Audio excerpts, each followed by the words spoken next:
morning, folks. Old JEB here, coming to you from Big Daddy's store. Yes, sir, just like every morning.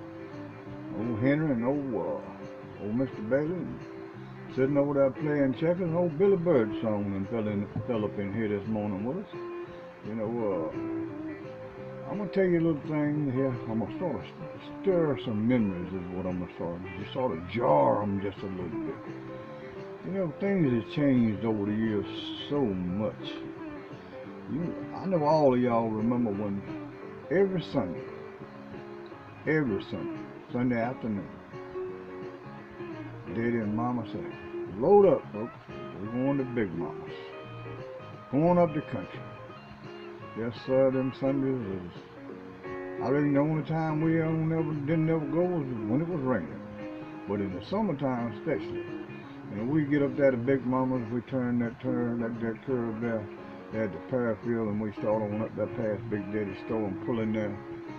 And you see the old folks already sitting up there behind the house, them old metal chairs that they sort of bounce in, they sit there and bounce.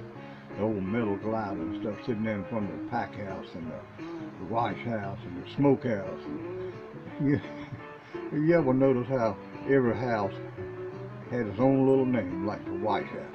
Gonna wash your clothes. Smoke house, gonna smoke the meat. And the pack house, you just gonna pack everything in there to keep it packed in there.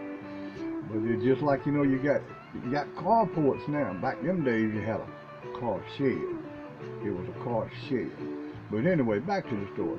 All the old folks, they get out there in the back of the house and they sit there and they talk about the news and everything that happened during the week, A lot of the folks from up Triplet, didn't ever get out. And so that's the only way they could find out what the news was is, it's when folks from town, come up and told them about it. And the other way, they used to have a baseball team up there at Triplet, and they play Gaston and they play Emporia and stuff.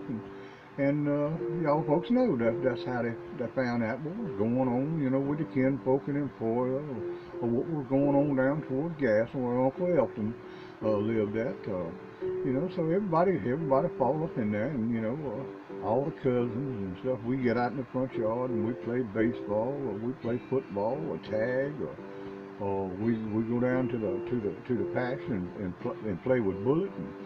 And take a piece of big grandma's thread and tie it to the back leg of a June bug and watch that June bug fly around in circles.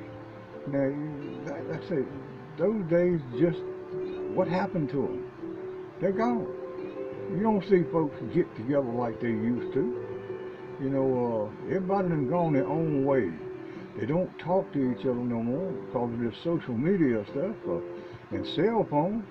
You can't, like I say, you can get the news anytime you want it now. So I reckon that means, well, we don't need to go up there and tell them, or we don't need to go up there and find out what the news was. And it's a shame.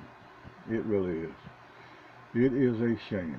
Just like going to Mr. Moore's store or Willie Wright's store down in Valentine, and folks sitting around and say, and people be telling what's going on, what was going on, Uncle Buddy, he had his first garage there, side Mr. Willie Wright's, and I know me and Daddy would go up there, and that was part of the country too.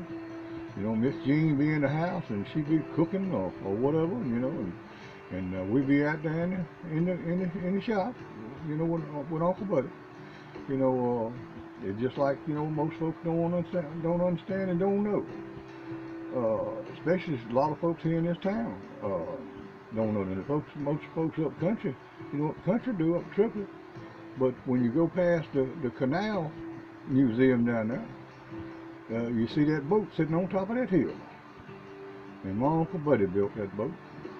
Yes, sir. I won't never forget when he was building it. We went up there and he had that thing sunk down in the water. And I couldn't figure out. I said, well, Uncle Buddy, why is it in the water? And he told me. He said, well, under there, he said, the boards and stuff swell up. He said, once they swell up, the water can't get in, so you take it out of the water and set up there on the land, and there you had your boat. For my memory, I don't know a lot about it. You know, some other folks will probably tell you, you know, but I do know that they use it to bring cargo and stuff like that up here to Rome Credit. And if you've never been inside the canal, you know, museum, and go out there on that little deck and look down, there's another boat on the name. You know, so there's so many things, folks. But back to the memories. You know, families just don't get together like they used to. They don't come to see each other. The kids don't go see the mamas and the daddies, and they don't go see the grandparents. You know, the hustle and bustle of this life, you know, is just, you know, it's gone by. But I still got my memories. You know, I had some good times, and I mean, I had some real good times up there, up country. You know, playing in Big Daddy's front yard. You know, so. And everybody from Triplet know exactly where I'm talking about. You know, right there in that big old stretch of grass right there. There's been many a good time had right there. You know, but anyway, you know, I hadn't been on here for a while, hadn't sent you a video, but that's my thought of the day. You know, that some sort of way folks need to put that stuff down. And them cell phones where you don't seem like you can go anywhere now, you know, that somebody can get in touch with you, which I reckon a lot of ways it's a good thing, a lot of ways it's a bad thing. You know, so pretty much Uncle Sam can tell where you at any minute, any day, as long as you got that cell phone turned on. You know, they ping on that satellite and they can find you. You know, so but anyway. I hope, and my intention today was to make you think about when you were a kid and everybody got together on Sunday afternoon. Everybody, you know, up the country, God's country. All that being said, I'm rambling enough. You have a blessed day. And as always, you ain't got to go home, but you got to go away from here. Y'all come back to see us now, you hear?